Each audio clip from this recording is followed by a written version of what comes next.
It's the same story all across the world of racing. The driver gets the glory, but we rarely see the team behind that success. Today on Engine Power, we've got a pit pass to watch the SAMTech crew in action at the NHRA Spring Nationals. You'll see what goes on behind the scenes so these drag cars can make big power. Plus, how SAMTech stays on the leading edge of automotive technology, creating the race teams of tomorrow.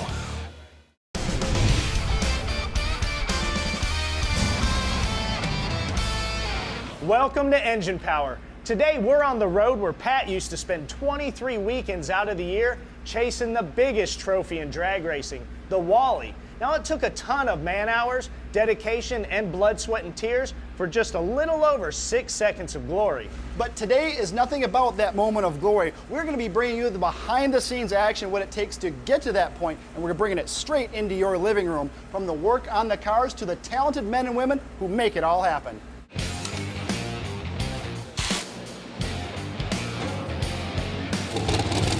We're at Houston Raceway Park for the NHRA Spring Nationals. SAMTech invited us out to spend the weekend with their students as they compete with their Copo Camaro. This will show you the involvement these guys and gals get while attending classes in machining, engine building, tuning, and ultimately racing. And we'll also talk to some graduates who have made their dreams come true when SAMTech's job placement assistants guided them to positions on professional race teams. And I'm pretty sure we'll also run into some of those professional drivers who put their lives on the line for our entertainment. Oh, this car is 99.9% preparation. I mean, it really is, Pat. It's a difficult thing to explain to somebody, but in order for all these parts to be the same, we go through endless tasks of CCing cylinder heads and CCing pistons and checking heights, and it's endless. I love it. I love the speed. I love the competition. I love how much hard work and tenacity goes into it. Tell me a little bit about what it takes to be a crew person. Oh gosh, a lot of time and a lot of effort. You know, these guys spend a lot of time away from their families. We all spend more time together than we get to spend at home. So they're great people. They're really wonderful at their job. We're all very fortunate, and I consider myself pretty blessed to drive for this group. Chris Vang is a busy man. After graduation from SAMTech's cylinder head and engine block programs in just 11 months, he now lives and breathes drag racing, as a driver with his family's dragster and as a crew member. I knew what I wanted to do when I was a freshman in high school. I wanted to work on a Pro Stock car. Right now I work for Derek Kramer on his Pro Stock team. I do clutch, transmission, back half, drives the truck. I'm just about a one-man team with my crew chief. Working on drag cars demands skill, passion, and commitment. Often, major maintenance that would take 5 hours in the shop must be completed in 2 hours or less. Anything it takes to get the rig to the line when the driver's name is called. Plus, these vehicles can be very unpredictable. You never know what you're gonna do. You could roll it back, put the new clutch in it, and that's it, or you could roll it back and change absolutely everything. Chris values his education as a crucial part of his success. The decision to study at SAMTech was easy. I knew I wanted to go, and then my dad and I were like, all right, let's go look at it and see what everything's like and plan it out. And I mean, at that point, yeah, I had already decided. And it becomes their extended family, your racing family. Chris with the SAMTech folks, you know, they are his extended family. We go to PRI and we see them and enjoy spending time with them. You have your own family, but it's an extended family as well in the racing community. After serving 6 years in the Marines, Adam Torres was searching for a new career. He found that SAMTech shared his military values of respect, organization, and a strong work ethic. They love veterans there, so they helped me out. I spent after hours, and the instructors stayed after with me to help me learn the machines better, you know, getting more effective and better quality work. It's great. You know, they have a lot of instructors too. You know, an instructor can take a group of students and get hands-on, because anybody can read a book, but touching and feeling and doing the process many times becomes muscle memory. You become very good at it. But I want to be the best at what I did. And I continue to work hard even today. After 19 years, I still try to put in hours every single day and work as hard as I can possibly be to be the best. When you start putting in the effort, you realize that it's not so much work. It's a hobby for me still. And you know, you can be at the shop till midnight and you really don't tire from it. I wouldn't have found this without going to SAMTech. It really helped me grow and figure out who I was and who I wanted to be. Up next, nothing beats on-the-job experience, and SAMTech students are getting plenty of it.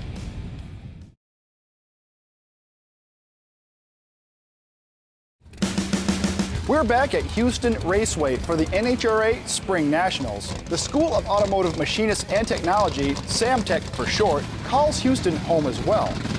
In addition to classroom and hands-on training in race engine construction, the school provides students and instructors the chance to gain additional real-world experience by running a stable of sportsman class drag cars. The first lesson you'll learn in the pits is to expect the unexpected. Oh yes, this is a very typical race weekend, and nothing ever goes perfectly smooth. And that's one of the advantages of being able to bring our students out here and show them this. They get to see the build-up at the school, then come out, see us make a pass, see the problems, and then help us solve them. So it's very hands-on for them. It's very good to be here at the Houston track because we can get them all out here, show them what we do, and get very hands-on. Brian Massengill drives SAMTech's factory stock Copo Camaro. The car qualified well, but Brian fought some ignition issues with the two-step rev limiter. The two-step lets the driver set a lower maximum RPM when the engine's at wide open throttle. This helps the car hook up at launch when the two-step button is released. Once the car launches, the second and higher rev limiter is engaged, which of course sends maximum power to the tires.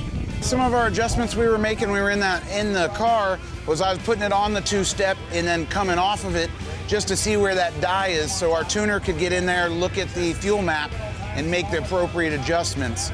Also did a few little changes to our timing and just launch RPM, things like that.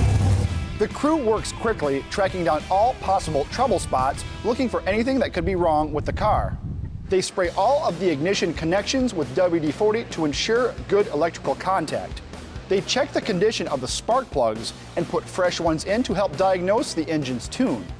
After making some adjustments to the tune-up, the two-step works fine, and Brian heads off to win the second round of eliminations. You can't say anything about that, but that was a real win. That was a real win. We earned every bit of that. You ran him down and held the fender on him the whole way. Held the fender on him. I got him about a little after the 1,000 foot, and we were dancing around a little bit. He got on the brakes and gave me the stripe, and luckily we put a good number on the car to catch him early, and I kind of tapped the brakes at the end. I got the round win, and we're ready to go again here in the next half hour. It's going to be a quick turnaround, but we're ready to go. I can't express how proud I am of you. Thank you, I appreciate it. There's a lot of hard work and energy that goes into my 9.5 second passes for me to mess something up in that 9.5 second pass. You know, when these guys have been working on this car for 9 hours, 9 months, 9 weeks, 9 years, whatever it is, and there's a lot that goes on as a driver, and so I'm really happy to get this round win and be on to round 3 for the students and Aaron and Cole and everyone else that works on this car. You know, it is a total team effort, from the cylinder head department to the block department to the CNC department to the EFI department. It's really good, and it feels great whenever you keep racing. The team headed out in high spirits for round 3, but joy can be fleeting in any competition. Brian made a strong pull, but got edged out by his opponent. No, it's okay. No worries. Dude, don't worry about that stuff. That happens. No worries. No, you did a great job. Starting from a field of 46 racers, Brian made it down to the final 12. And the team will carry more determination and knowledge the next time they return to the track. From time-tested fundamentals of engine performance to the most cutting-edge technology, you can learn it all at SAMTech.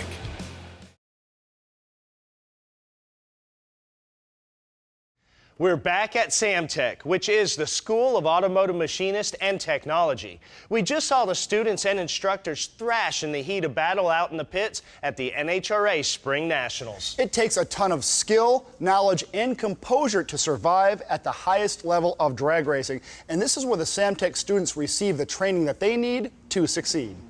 SAMTech was founded in 1985 with a mission to create machinists working at the highest levels of engine building and motorsports racing. The foundation is based on engine block and cylinder head machining, offering comprehensive 9-month programs for each subject. Classes begin with the basics, such as part and tool identification, along with proper shop practices. No prior mechanical experience is required. Students quickly learn the math and science of how engines work, how to blueprint an engine, and how to operate the machinery correctly. The lessons learned in the classroom are reinforced by hundreds of hours of shop time, putting down the books and getting real-world experience. If you are willing to learn, the instructors are willing to teach. It's a good building block for getting into this industry. They're going to teach you a lot of things, and they're going to point out the things that you think you know but that you don't know. If you're just looking for a hobby or something like that, I wouldn't recommend it, but if you eat, sleep, and breathe racing, I would recommend it. Don't just go home after the bell rings. Make sure you stay there, and because I learned more after hours than I did during school, just because there's more one-on-one time whenever the doors are shut and everybody else decides they want to go home. Automotive technology continues to advance, and SAMTech is prepared. From bumper to bumper, computers control more parts of a vehicle than ever before. The EFI calibration program teaches students how to remap air and fuel curves for peak engine performance, how to get the best results from power adders such as turbos and superchargers, and how to work with modern electronic systems like traction control and launch control. Well, EFI is pretty interesting just because you are literally changing how the engine runs through a computer. These students are testing a Coyote-equipped 5-liter Mustang. With factory air induction, it's laying down an impressive 444 horsepower at the wheel. Instructor Jason Haynes takes time to explain what goes on during a dyno run, showing his class how to analyze large amounts of detailed data to get the engine running perfectly. After installing a cold air kit, the Ford makes another run.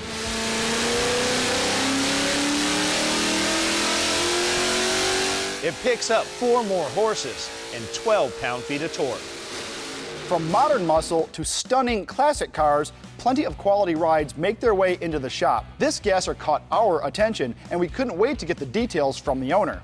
Well, it's a 61 Pontiac Tempest. This was probably a 4-cylinder sedan grocery getter in its previous life. It had a blown head gasket, and that led to finding out it was a 13-to-1 motor. It didn't have a computer or any kind of O2 sensors or anything running the fuel injection system, so it was definitely in need of some work. So I gave Judson a call, and that turned into about an 8-month project here to get a new engine in it. Old 4-speed Muncie transmission, 9-inch Ford. It had a 488 gear when I got it, which made it a little bit nasty on the street. So I've since put a 350 gear in it. Obviously, the drop front axle and the leaf springs, it pretty much like driving a buckboard. Yeah. It goes in a straight line, though.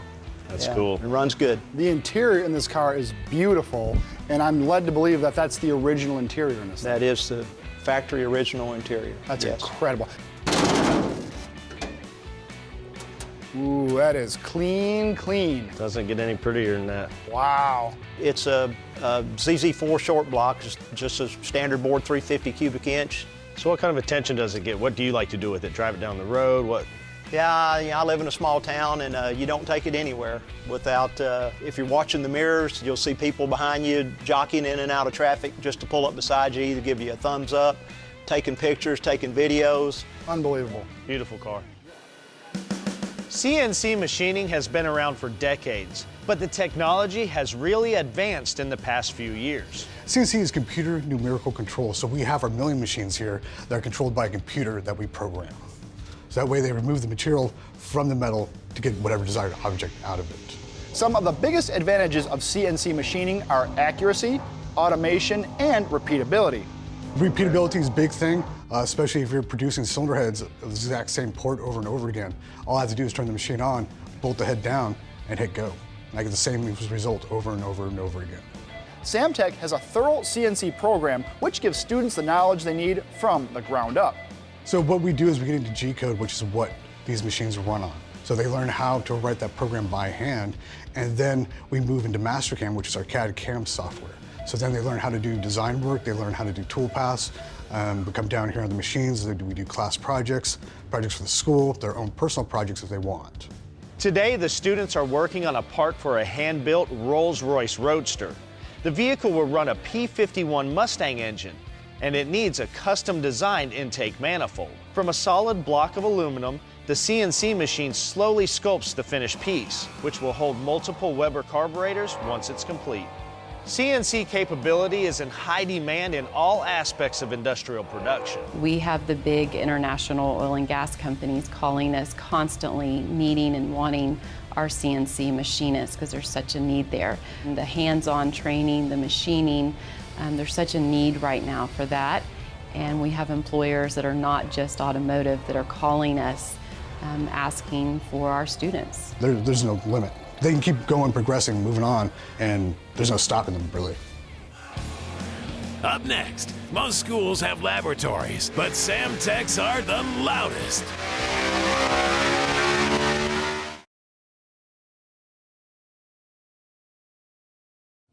Any serious student spends plenty of hours with pen to paper, but when the time comes for laboratory work, SAMTech easily has the most exciting experiments of any school of higher learning.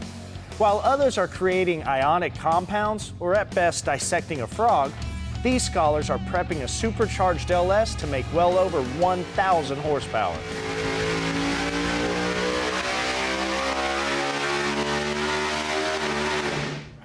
Well, we just completed a dyno pull on a 361-inch blown LS, 1,307 horse, 865 pound-feet of torque.